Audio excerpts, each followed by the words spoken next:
Okay, let me do a quick summary. So we had covered editions,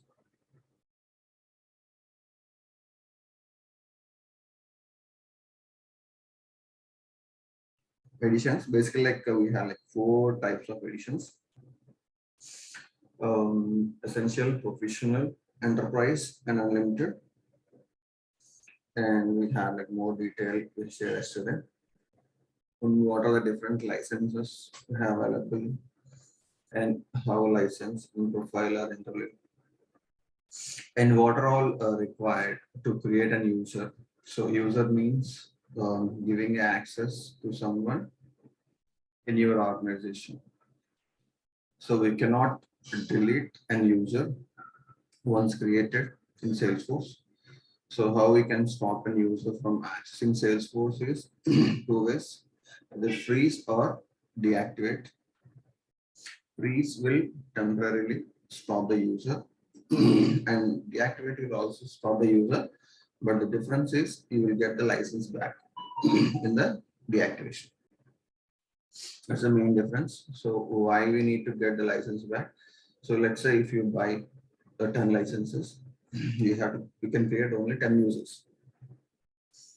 So if you created already 10 and if you think somebody is no longer going to use, then you have to deactivate and then only you can create the 11th user.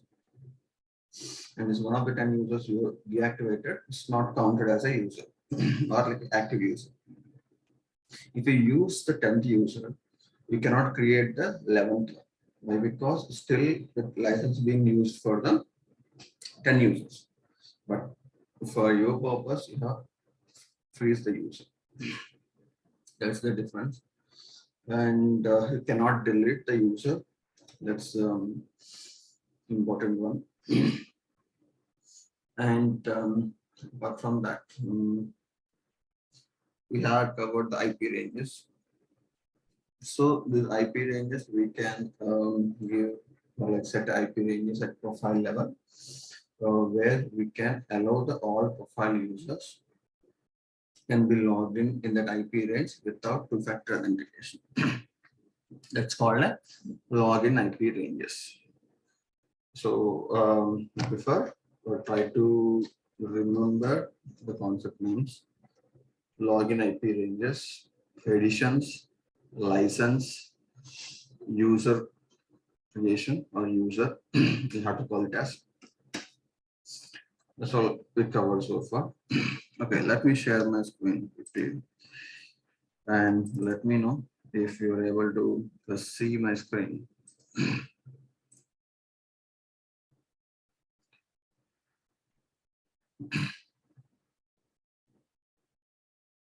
Anyone confirm?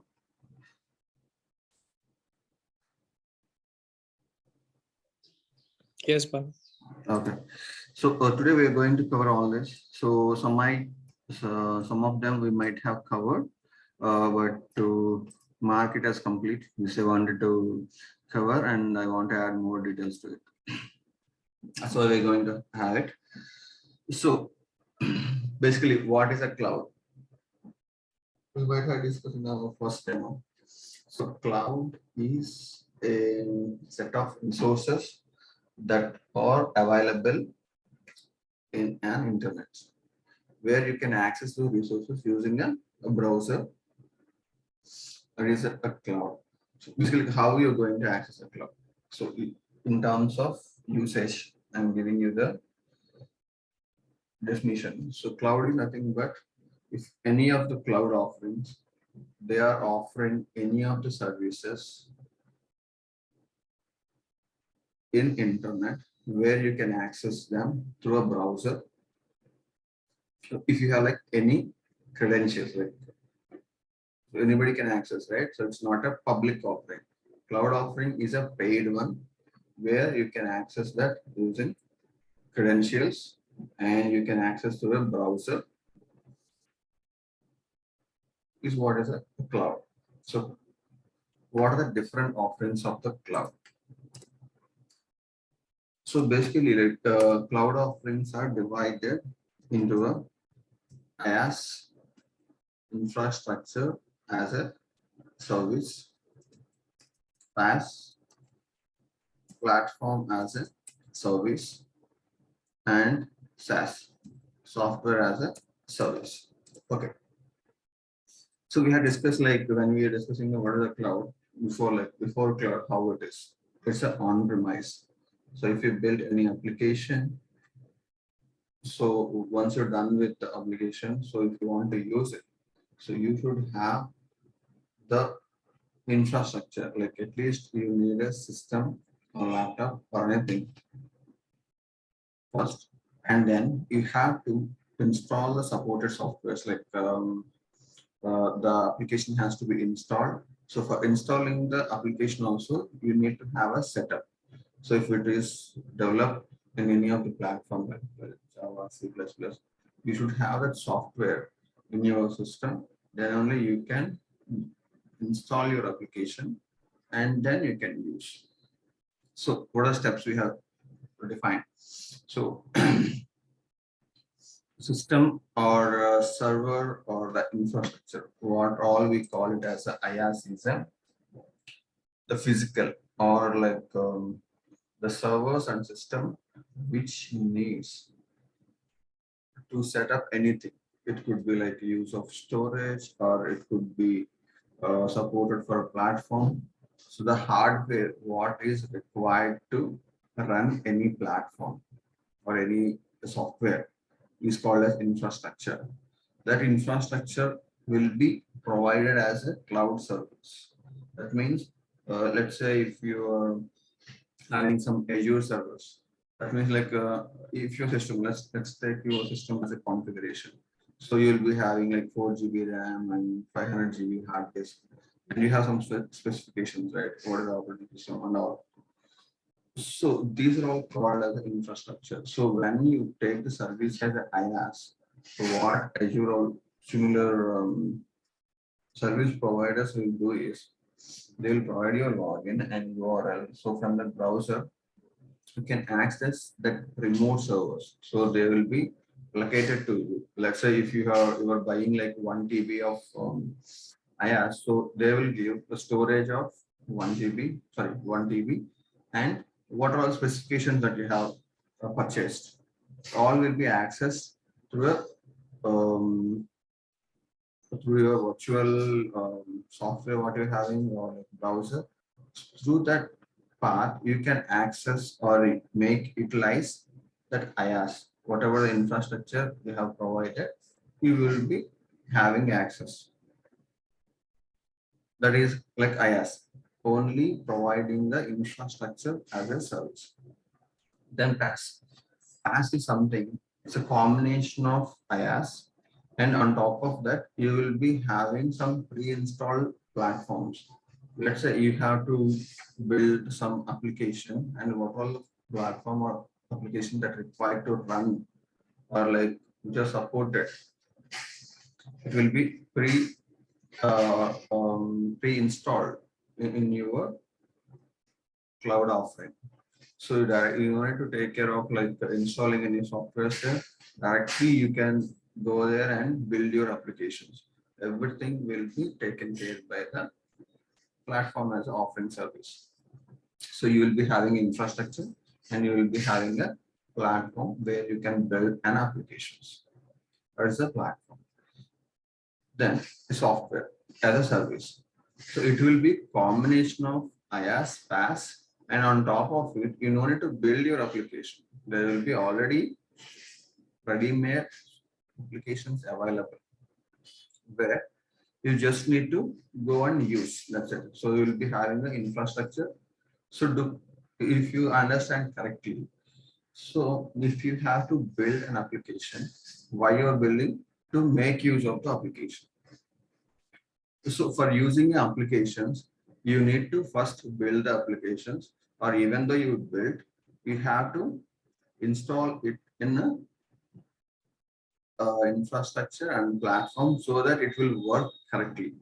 So that to use the application, you need to have a application and application running platform, and for platform, it need an infrastructure to hold that platform. and storage as well. So when you're saying the SaaS as an offering, it will be all combination of IaaS, PaaS, and SaaS. But thing was, when you have a infrastructure as service, you will be directly having access to the infrastructure, like what is the server, what is the OS, everything you will be having access. When you're having a PaaS, even though IaaS also provided in the past, but you don't have access to that, you will be having access to the platform only, where you can build your application. You no need to worry about, okay, what is my storage and what is the OS that is installed and what is the features of it, what is the upgrades. You don't need to take care of all those. So already all are taken care by that service provider. Only you need to happily utilize your platform. You don't need to worry about all those. And when a SaaS is coming, you don't need to worry about the platform, you don't need to worry about the infrastructure. All you need to use, just use your application. That's it. So thing was, it's a kind of a hierarchy. When you're having a SaaS, you have like a very less maintenance. When it's PaaS, you have to build your own applications and then use. IaaS is when we have to build your platform, you have to build your software. Just you have a infrastructure, nothing else. That's all like the different cloud offerings and what is the cloud. Any questions so far? So I have one quick question. So do we have any examples of these services, any platforms which are using these services, Yeah. as PaaS and SaaS? Okay. So IaaS is nothing but a kind of a Azure service, like how the Azure will provide you is Azure will give you like servers. It will be server based and storage based. You will be allocated the infrastructure. And if a PaaS, the Salesforce is one of the example. So Salesforce will have a force.com. Force.com is nothing but like where we have that console and we can able to build the code, right? Build applications like new pages and having the interaction with a database like writing queries and all. So these are all like a platform where you have an option to build an application. And SaaS is a ready-made software. This Salesforce, where we have like different clouds, right? Sales, service, marketing. All these clouds are nothing but pre-built applications. Everything has been built. Just you need to use those. Actually, we can call it as easy examples. And we have a Microsoft CRM and other CRMs. Whatever CRM we have, all the CRMs are nothing but a SaaS offerings.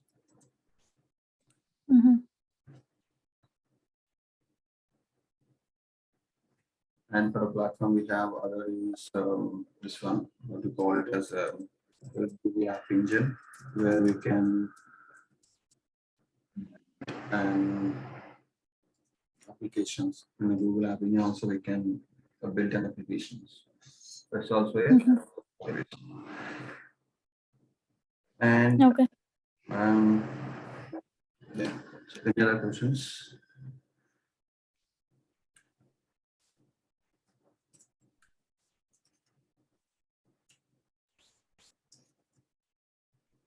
AWS is also IaaS, right? Amazon Web Services. Yeah. Okay. And okay. And any other things? Question?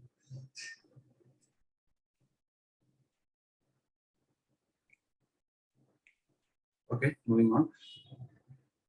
Okay, so Salesforce also offering the cloud offering. This is a PaaS and a SaaS. PaaS is nothing but where we can build an application, that is the force.com, and there are like so many SaaS providers, sales, marketing, service. All these are like what are all the Salesforce offering.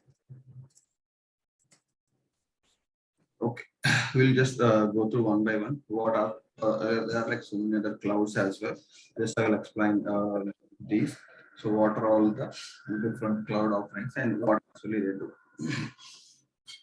So I think it is better to start with the marketing. Why? Because like if you're having like any business, it will start with the marketing. So you need to advertise your products or services you offer. That's all will be come under a marketing cloud.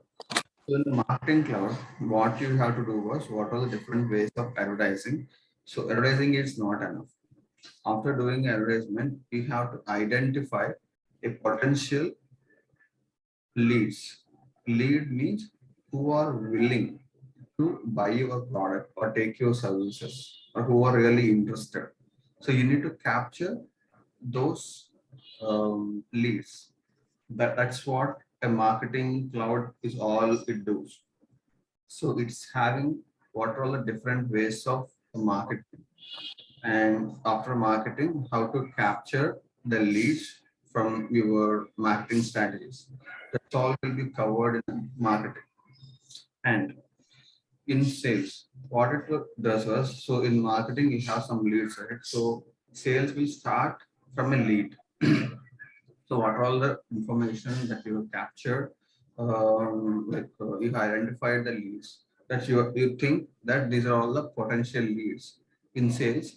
It will start with the leads and it will take the reference from the lead. Okay, they by default understand that okay, this particular person or a company is nothing but a lead who are willing to buy your product or take your service. Then the sales representatives, like who are dealing with your sales, they will call or contact or have an interaction with the leads and decide, okay, whether they are really interested or just they need information or they're really trying to have or buy your product or take your services.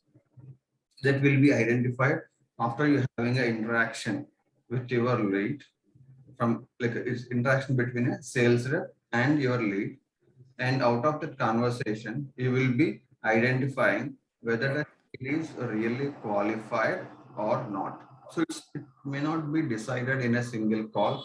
It might be rescheduled for another call, or it would be like taken forward. Yes, I'm interested, and they will be sharing some information like what are the products they are looking for, or like what are the different services they are looking for. That all information will be gathered in that conversation, and it will be again captured in a cloud, whatever the offerings we're having. So there's an option to capture all that information, and we need to qualify for that. And next step is like if you have like we need to revert back, then you have to revert back. Otherwise, if you finally got the information what they're actually looking for, then we need to provide them a best quote. So like what will be the pricing and how we'll be charging, what are the warranties. These all will be sharing back as a quote.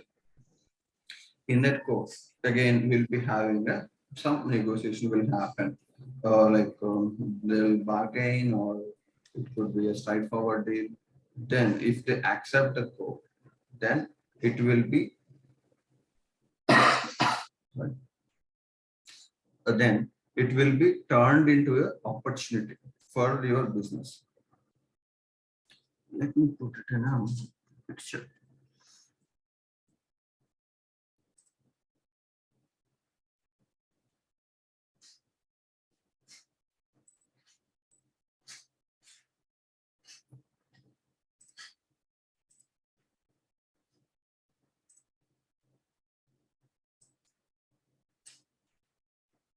So all will be started with the market. So marketing, what we're going to do is we do a campaigns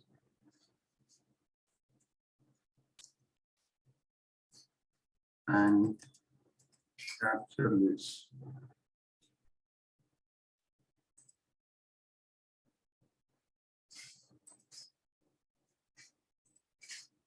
That's all we do while doing a marketing. And after doing the marketing, on that means like once you have leads, the next stage will be your sales got started. So that once you have your sales, it will start from the leads. Sorry. Once you feel that a lead is a qualified, then what we are going to do is we turn that lead into an opportunity. So these are all like what we have in a Salesforce terms. That's why like I'm trying to capture those so that it will be easy for you when we go into the more details of like what are the sales, marketing, and what are all Salesforce by default provide. So once the lead is come, it's qualified, we're turning it over opportunity. So when we have an opportunity, in this opportunity, what all the information it will capture was, okay, what are the products they are looking for, and what are the stages? Is it negotiation, or we're still doing the prospecting? Like just they're given us the, okay, I'm looking for the XYZ product and with some warranty. That's what they're given heads up. So it will be kind of prospect of opportunity. So or like they have said like, yes, I'm willing to buy this. So what is the price? Then it will be a kind of quoted stage where we'll be immediately provide the quote. So it will be the stage of quotation. And if it happens, the back and forth, okay, you said like 1,000, but I'm looking for somewhere around 900. Okay, that's kind of a negotiation stage. So once it is finalized, okay, we can buy or we can sell it at this price, saying like $1,000, but we'll provide an extra warranty, or you will be providing some extra accessories, and you'll update those, and we'll close that deal as a closed one. We have won the opportunity. So once we have won the opportunity, there will be a what we'll do was we will be having a contract.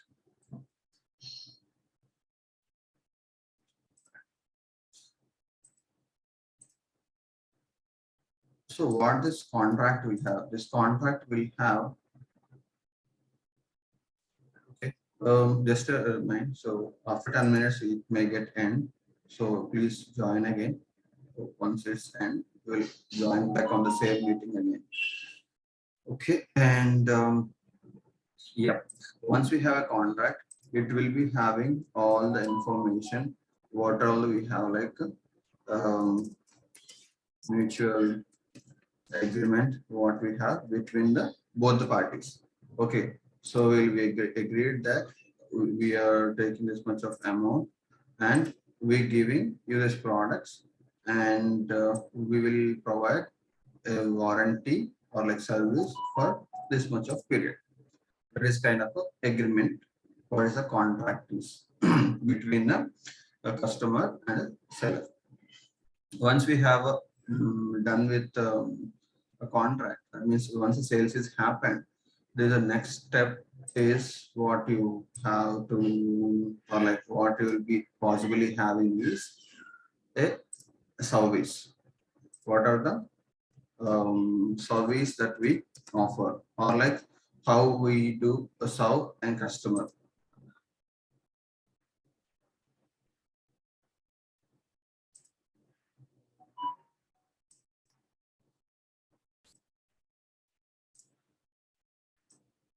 How you're going to serve. So there should be some kind of what we call it as mechanism, right? How we can approach the service person who will offer the service, and how we can reach and how it will be resolved. There should be some mechanism, right? That mechanism, what the service cloud is offering. So what it will offer is, it will, there you should have a platform where you can raise your problem. That's what we call it as a case. So case nothing but where you can report your problem to the uh, what we can say, to the company where you bought the products or service. How we can reach them through the case. So when you raise a case, then it has to be addressed by someone, right? So you should have a setup that once a case is created, how you're going to handle that case. So when, let's say, if you take an example of a company as Apple, and when you're having the cases from different customer, so there should be a group of people who will be addressing those cases. So you should be having a setup, like whenever the case is created, you should respond to that case immediately. How immediately you respond, how that is as good as the service that you are providing. So you should have a mechanism to notify these who are actually dealing the cases, or who are the knowledgeable persons, service representatives. They will understand immediately, and they will respond back to the case and give a resolution. There is one more option called the solutions. Usually, like when we have a product, there will be a similar issues which will rise very frequently. So where you need to do is, where you need to have a set of solutions like pre-built, so that it will be quick, you'll have a quick resolution. Why? Because you already know that issue and you already know the solutions. Why to wait for sales representative to look into it and give solutions? When you have a solutions, already you have it, like kind of how to use some features in your product. So it's not an issue, but they are inquiring how to use it. So you have a solution. What are the steps to make use of that feature? That will be framed as solution. And whenever you raise a case, the solution will be accessed by the person, so that it's kind of a speedy process, and it's not really need a service representative look. And that's the solutions. And basically, like all service will be revolve under the case and the solutions. And what else we have here? Sales, service, marketing. Okay, all this, mostly we having more steps in marketing and more steps in sales, and similarly in service as well. We'll go deeper here. Any questions so far? We'll go in depth for each one: marketing, sales, contract, and service.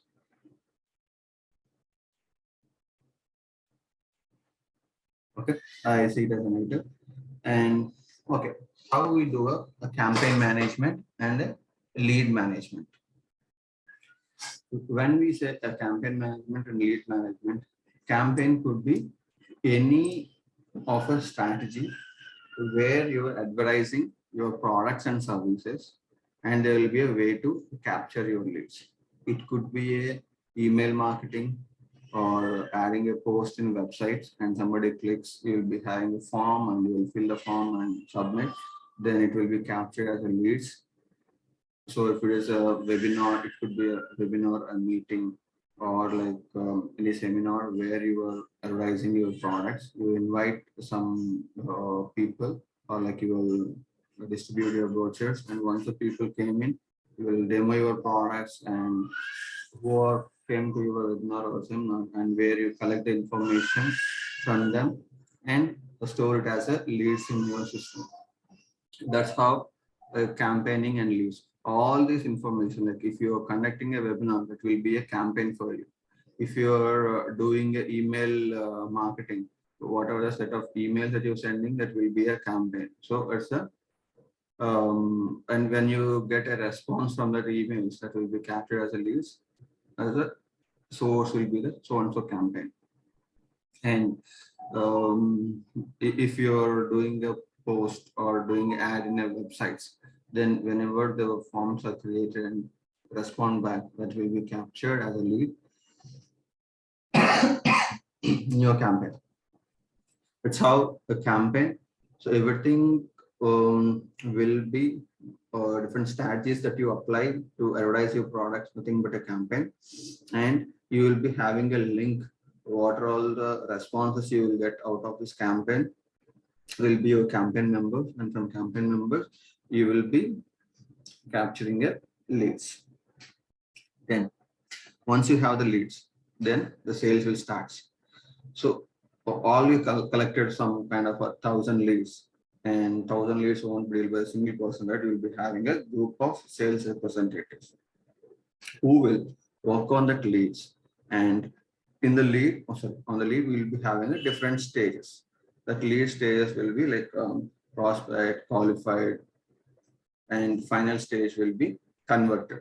So when you feel, when you have the means, when you the sales representative have a feel that is really a potential lead, then he will convert that lead into a like lead means it will be have lead means we'll be having the different information, like what are all the products or services they're looking for, and how we'll contact the person or like company is like some contact information like phone number, email, or website, or their office address, anything related to a to whom we have to contact. And it could be a person, or sometimes it could be a company. So what we'll do was, once we feel that it is a qualified, then we will convert that information, which is all bundled together. So we'll break up that information into a separate parts. Sorry. Okay, this will end in 1 minute. So please do join back once it ends.